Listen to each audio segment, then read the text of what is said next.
juróom-ñaari waxtu toftal na fanweeri simili mbokk yi ñu ngi leen di nuyu di rafetloo di seen ànd ak seen kóolute ci télévision Futurs Médias xibaaru marax yak la ci gën a fës insuline ñu ko doon jàmbat fan yi yëpp naan jamono ji daal gisee su ko muy nag loo xamante ni si ñaame jàngoro diabète dañ koy faral di jëfandikoo pharmacie nationale d'approvisionnement indi na ab leeral teggi sax la mu dippee ay tuuma ne insuline boobee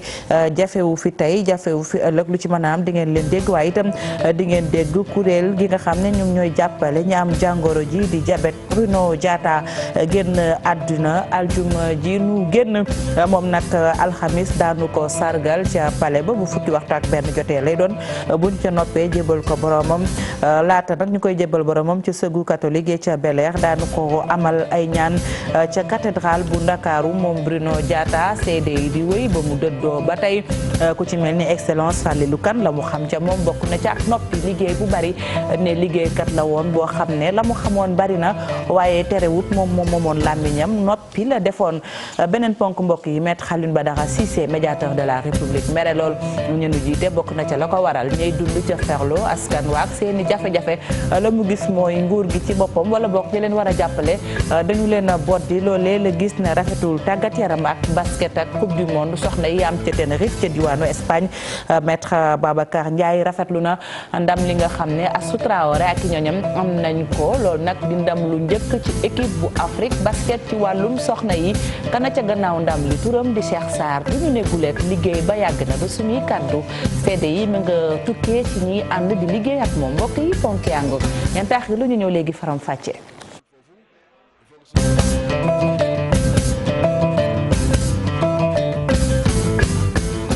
xibaaru marax yi ginnaaw bi ñu leen nuyoo rafetloo ci seen ànd ak seen kóolute ci télévision Futurs Médias ñu ko junjee la ñu koy doore ak insuline bi nga xam ne dañu koy jàmbat fan yi gis ngeen ko ci réseaux sociaux yi ak itam ci jataay yi ñu naan dafa jafe loolu nag pharmacie nationale d'approvisionnement indi na ay leeral ne loolee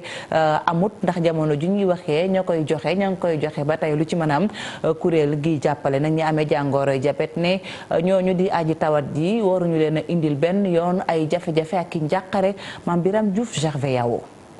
ñu doxantu ci ay pharmacie fii nag bañ fi egsee ñu xamal ñu ko ne weer a ngi nii nag insuline amu fi.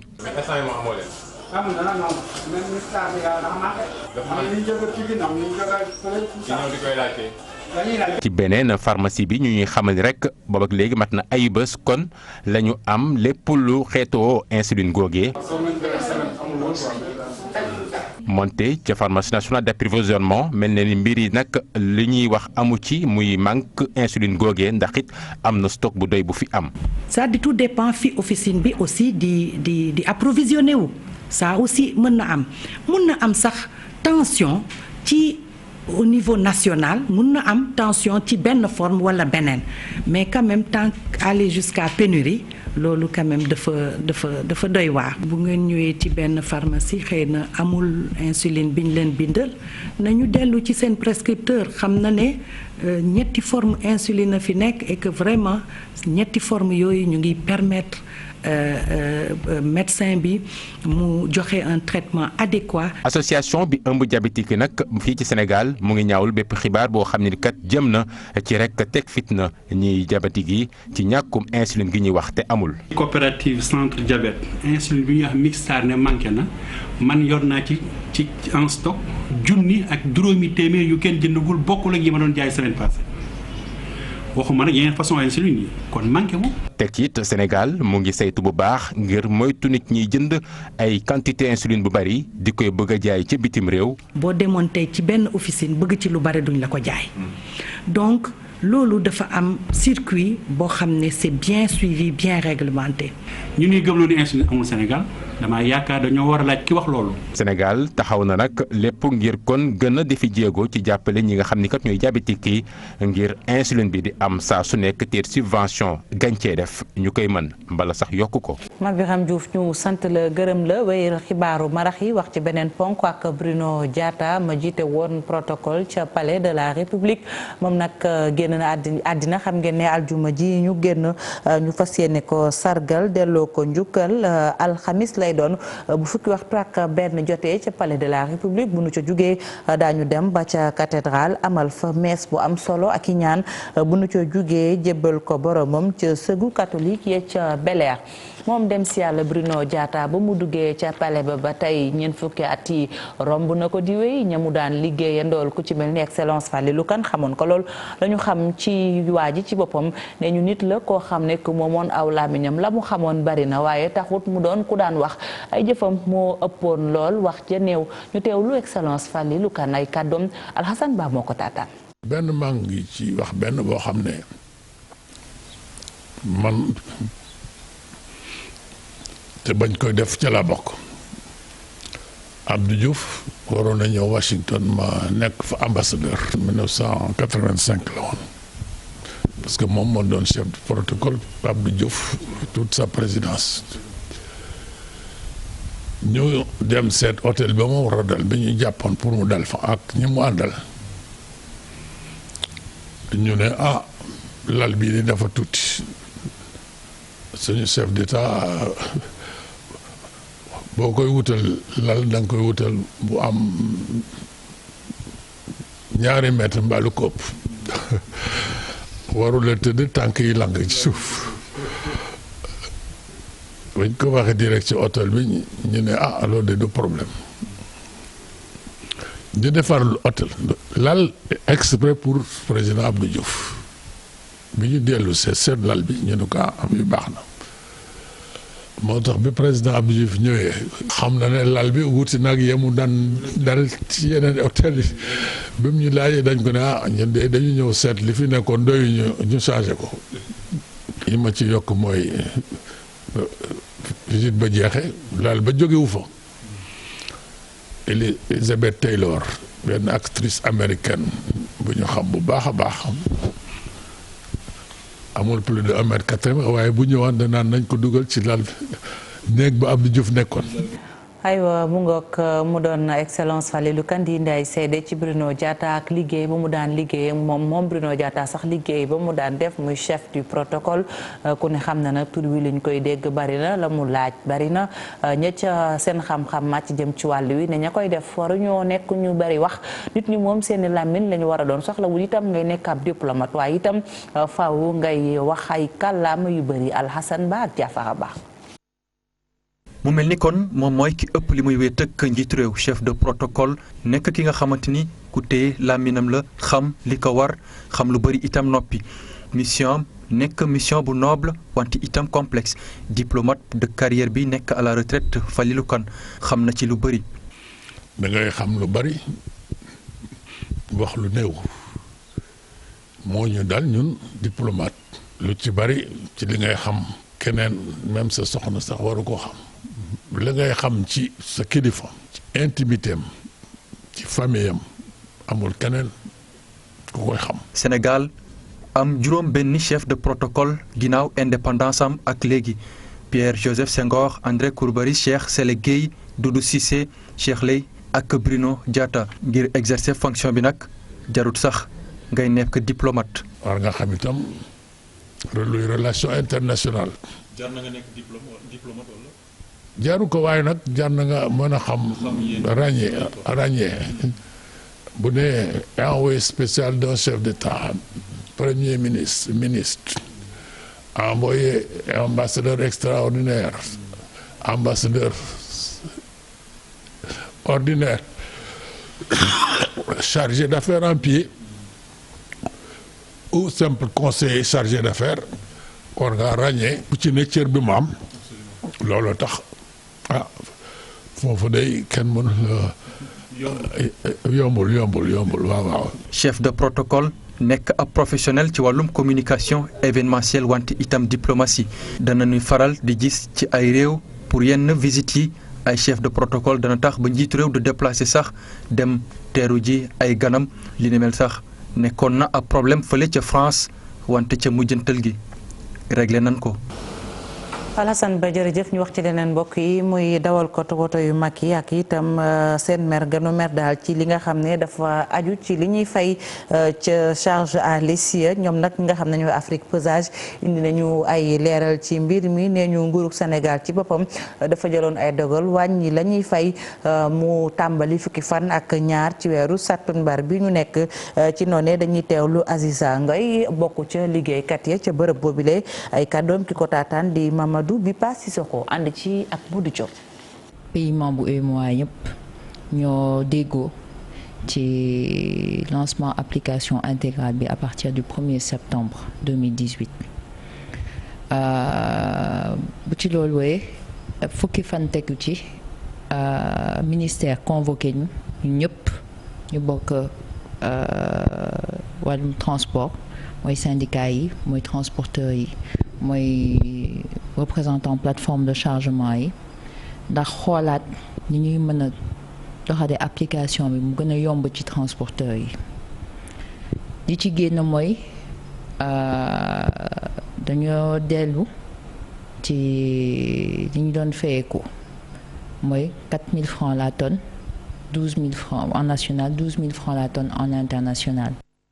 aywa bu nu jógee foofule ci wàllu dem beek dikki bi ak dawalkatu woto yu mag yaak jafe-jafe ya ñu wax ci leneen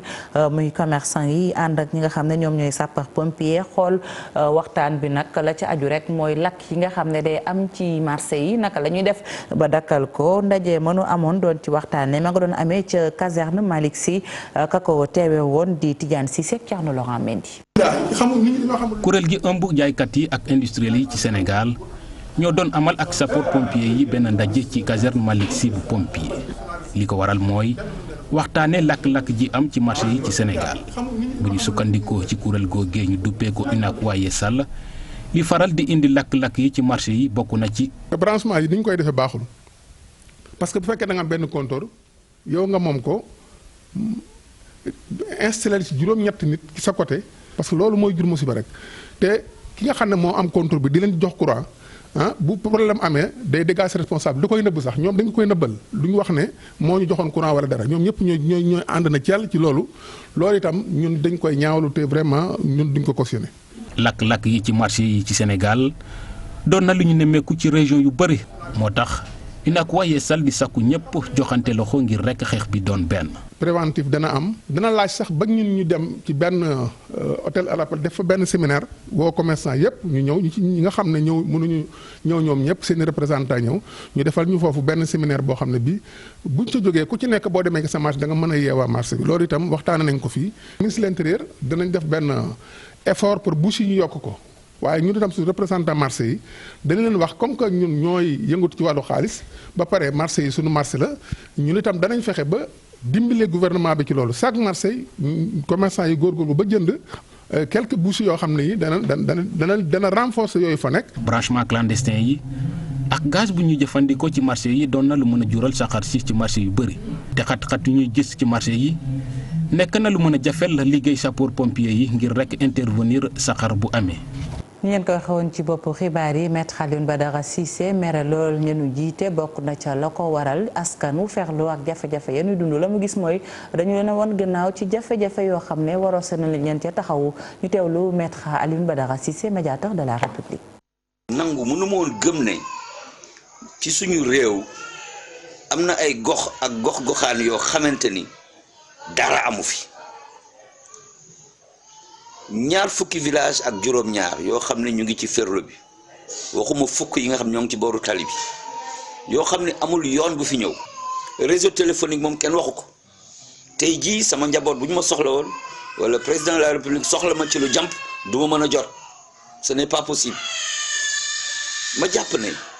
su fekkee ñun yàlla dafa jël réew mi am ci suñu ay loxo ñu ko teg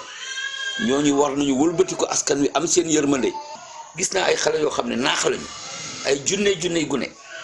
entre juróom-benni at fukki at ak ñaar fukki at ak ñett kenn jàngu ci école kenn waaw ñooñu noo bëgg ëllëg ñu nekk ay citoyens sénégalais yoo xam ne daañu bokk ci ñiy tabax réew mi daañu bokk ci ñi nga xam ne ñun bu ñu wàccee pare suñu mission ñoom ñu mën ñu wuutu yóbbu.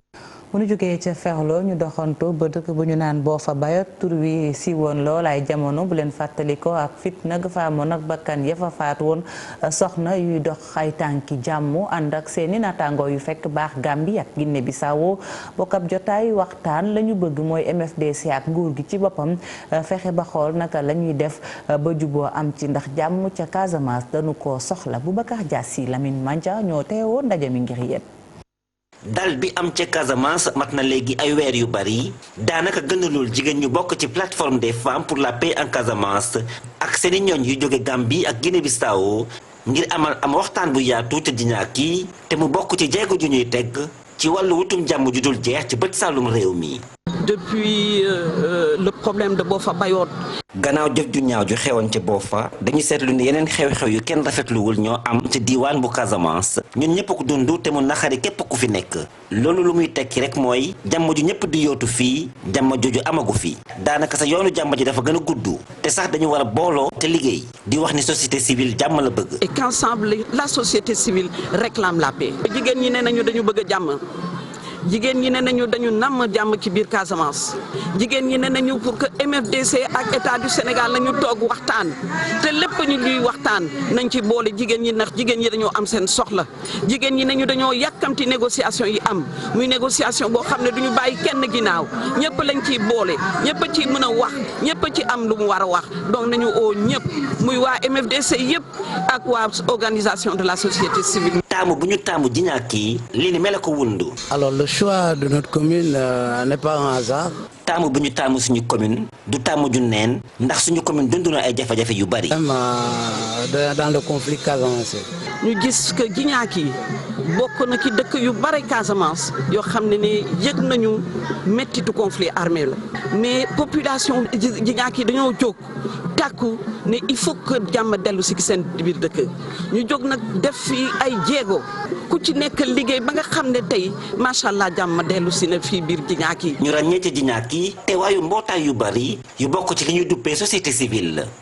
aywa Boubacar tijji teg l'école ñu jàpp ko fii ak ay fan yu néew rek ñu doxantu ba ca tefes bu Ngor xool gune yi lañu gis nag mooy foofee mbooloo ma takku na ndax gune yi ci boppam dañoo ñëw féexal seeni xol ñu ne dañoo nekk ci njeexintalu bër te itam faaw mu neex njaboot gi rawatina waajur yi ànd ak gune yi ci loolee Cheikh Saad bu Fall. géej bu Ngor foo sànni mbàtt mu tàkk ay ndongo daara ànd ak seeni waajur ñëw di féexlu rawatina si njeextalu vacances yi ñu nekk. damay profité pour kii nii pour école bu tijjee la xam ne du ma sonn du ma nekk fii naan damay dem ay géej yooyu noonu la xam ne damay jàng vacances yi bu jotaatee may demaat avant école di ubbi noonu du ma ñëw ci place école bu tijjee damay jàng sama jàng normal. dañuy profité rek pour ndax vacances yi jeex na ba pare quoi moo tax ñuy profité ñëw suñu dernière vacances ma loolu moo tax ñu. waajur yi jàpp ne foo bi xale yi di amal fii ci géej bi lu am solo la ci seen njàng. damay ñëw fii indaale sama doom ak sama jëkkër yi ñu toog xam nga relax bége daal parce que vacances bee ko laaj xale yi foog ñuy nga leen di kii daal ñuy mën a foo seen di féexal seen xol te xam ne bu vacances yi jeexee ci jàng lañ nekk. ci lu jëm ci seen kaaraange maître nageur yi def seen kéem kattan lañ ci jublu fexe ba kenn du lab. fii moom boo gisee matukaay yu ñu jël boo taxawee boo amee gis-gis rek. boo gisee drapeau yu rouge yi war nga xam ne jël nañ benn matukaay benn bi pour xale yi bañ a lab fii. dañu defaale benn limite boo xam ne balisage la en même temps si lañ samp drapeau yi pour xale yi bañ a dépasser foofu xam nga tey jii dañ ne drapeau rouge si plage danger la léegi bu dee nit ku xam dara bu ñëwee foofu bu gisee rek danaan ah fii jarul ma koy dépasser ndax danger moo fi am. ay bés yu néew des ci ubbiteeb école bi ca plage bu Ngor nit ñi bari fa lool rawatina ndongo daar yi ñu di ci profito laata njàng bi di door. aywa ñu wax ci leneen ak xibaar yi nga xam ne lekk-lekk du wóor du wér te itam du biir ña koy bind mu mel ne dafa mel ne sax askan wi dafa am ñoo xam ne dañu ko def fawukaay loolee nag ñiy gëstu ci wàllum tasum xibaar ne du dëgg du yor ndax nit ki ci boppam ak noo mën a mel ak nu sa dayoo mën a toll ci liggéey bi xibaar boo jot bala nga koy baaxee wala nga koy tasaare faw war ngaa def liggéey bi aju ci liggéey taskatu xibaar mooy xool ko segg ko Alioune Guèye. ñu bari lool ci xarale yu bees yi yenn saay ñiy yëngu ci tasum xibaar di ko def joxe xibaar yu dul dëgg bari luñ koy gis bis bu yàlla sàkk. mooy léegi àdduna bi dafa booloo nekk si lu ñu war nekk si lu ñuy wax contenu mooy nga def information mun na nekk média mun na nekk rajo mun na nekk lépp loolu noonu dafa commencé bëri si atum 2018 bi loolu mooy poussé ñu bëri ñu koy def mais beneen problème bi lu tax ñi di ko def aussi et que dañ si ut xaalis parce que contenu fu mu toll nii moom mooy jaay. ak élection yi ñu jëm farlu war ñiy tas xibaar ngir moytu yile mbir. jamono élection yi moment boo xam ne ni c'est propice pour joxe ay fausses informations wala ay manipulations. politiciens yi surtout c'est des gens yoo xam ne nii yow outil de travail bi nga am di si yaakaar dund di si yaakaar dundal sa njaboot di si defar sa der outil boobu ñoom noo nangoo rek ñu yàqee ko. di seet bu baax xibaar bi balaa nga koy joxe di lu wax. journaliste yi. journaliste moom muy journal en ligne la yor wala journaux traditionnels yi bala ngaa génne benn information attitude bi njëkk li nga war a def mooy vérifier ko. surtout que information bi su fekkee ne dafay am lu muy war a lor ëllëg ci nit wala ay accusation yuy jógee ci X di dem ci Y li gën a basique li lay jàngal école moo di ne nga recouper. nga woo Y nga ne ko X day nee na nangam ak nang nga vérifier d'abord. xibaar yu dul dëgg ñu bari lool luñ koy gis ci média yi xarale yu bees yi lañ ci gën a joxoñ baaraam waaye bu ñu dégloo ñii di yëngu ci bile secteur xibaar balaa nga koy joxe da nga koy seet bu baax ngir moytu wax lu dul dëgg. waaw kay Alioune Gueye ñu lay sant di la gërëm ñu wax ci leneen mbokk yi muy bëccëg yenu jagleel Tambacounda ñu ne nag daañu ko jàpp ñaar fukki fan ak juróom-ñaar ba fanweeri fan ci weeru sàttumbar bi ñu nekk la ñu bëgg rek mooy fexe ba ndaw yi rawatina ñu fekk baax foofee ca diwaanu Tambacounda amum xëy ndax amum xëy toog ci sa réew dina tax gune gi ci boppam wan ginnaaw loolu ñu naan mbëkk muy te mu bëri ay jafe-jafe ñu ne nag bëccëg ya du yam rek ci ay xumbeel waaye daañ ci waxtaane solo su am lu baree bari ay satu pay Amadou Ba. li nga xamante nag ndax nañ ko dëgmal mooy journée citoyenne de Tambacounda li mu ëmb bëri na lu ci mel ne formation ay création d'emploi ak it nag fexe ba ndaw ñi nga xamante ne ñoo nekk foofu ci Tambacounda gën a nekk ci anam yu mu gën a rafetee ñi lëkkaloo nag mooy ONCAV ADEN ak yeneen structure ñoom nag ñu jël région wu Tambacounda mettre ko en avant waaye itam jël yeneen aspect yoo xamante ne am na solo taxawal ko. À travers l'ADN, nous allons essayer de prendre notre part de cette misère du monde et notre part de cette misère du monde. suñu lëkkaloo bi nag ay action yu pérenne la te ci journée culturelle yi dina am lu bëri lu siy xew dinañu former xale yi ngir ñu mun a am liggéey toog si seen dëkk liggéey fa dina am ay activités culturelles waaye itam dina am sport maanaam benn tournoi de football boo xamante ne waa ONCAV ñoo koy def lëkkaloo googu nag lu am solo la fu mu nekk nii ci journée yi nga xamante ne ñu ngi ko def fii ci Tambacounda. Vont veiller à pérenniser toutes ces actions. ginnaaw nag initiative bu am solo boobule li ñuy wax football moom tamit bokk na ci journée yooyu le ñun suñu dajalee xale ñu jouer football il faut ñu seet nan la ñu fexee ne ba mbirum liggéey bi ñu indi fi suñu participation football bi nag moo gën a fës donc dinañ def tournoi bu 20 équipes n'est-ce pas équipe bu ne dina ñëw présenter foofu mu am tournoi comme ni ñu ko defee woon Saint-Louis dinañu permettre ñu génnee benn équipe type buy rejoindre 35 joueurs moins de 13 ans yooyu ñu jëloon Saint-Louis parce que fu ñu jëm mooy mettre sur place benn centre de formation. partenaires yi bëri nañu ñuy jàpp ci initiative bi itam. bravo l'ONCAV.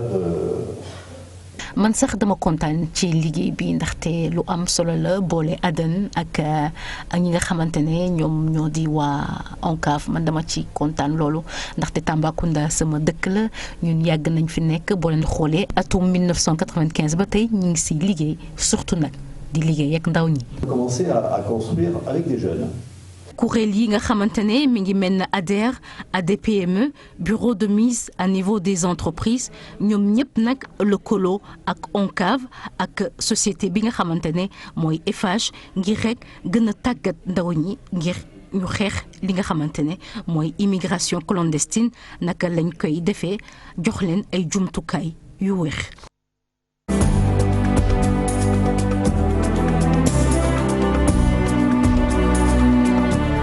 basketball ak lañ koy doore sax muy benn ponk muy coupe du monde ci wàllu soxna yi am ca Tenerife ca Espagne xam ngeen ne sunu gaynde yi nag ñoom ñoo jox Afrique seen ndam lu njëkk bu nu ko waxee ci basket ci wàllu soxna yi moo tax ñu koy wax Astou Traoré ak ñoñam defi jaloore ëllëg nag ñu fas yéene tase ak réewum Chine muy sax seen match de qualification lu ci mën a am kan na ca gannaaw ndam la turam Cheikh Sarr la moom entraîneur bi ña ko jege ne du guleet liggéeykat la bu gën boppam xarañ lool te itam gune yi nee ñu bu leen jàppee ba dugal li muy dugal ci seen bopp maanaam gëm seen bopp ak liggéey bi faaw mu joxe dara Cheikh Saad bu jaar. bu ñuy lim jaloore Sénégal ca coupe du monde basket xel mën naa dem ci Cheikh Sarr miy tàggat gaynde yu jigéen ñi ginnaaw bi mu jàllalee ñu góor ñi ci deuxième tour jox na yu jigéen ñi seen ndam bu njëkk ci mondial loolu nag bettul ñuy xam jaar-jaaram. jaar na fi mu war a jaar génne na INSEPS nekk na entraîneur basket di entraîner fii di jël championnat club bu championnat di ñafe ba ci digg bi mu am opportunité dem États-Unis benn bourse département d'État. mu pare loolu ci lay yeggale dem di entraîner ci benn club benn université. nekk fa assistant coach jàng au niveau ndax mën nañ jàpp ni parcours am effectivement bokk na ci li nga xamante ne moo ko forgé ba mu mel ni mu mel nii. il est passé à l'USRA il était assis. gannaaw nag mu jaar USRA site académie foofee kon mu formé ay joueurs yu mel ni Gorgui Sy Dieng ay Mohamed Faye gannaaw si la dem kon fi nga xam te ne moo di AS Douane foofu nag mu gagné fa ay trophée yu bëree bëri ba mu fa jógee kon ci atum 2012 ci la dem UGB nag boobu ba léegi. à l'UGB depuis 2012. Cheikh Sarr nekk kuy jàngale psychologie sport ca université bu Ndar nee nañ jaloore yi muy def ay qualité managériale am bokk na si lu ko may. très haut niveau du tactique rek tactique la mais également mental.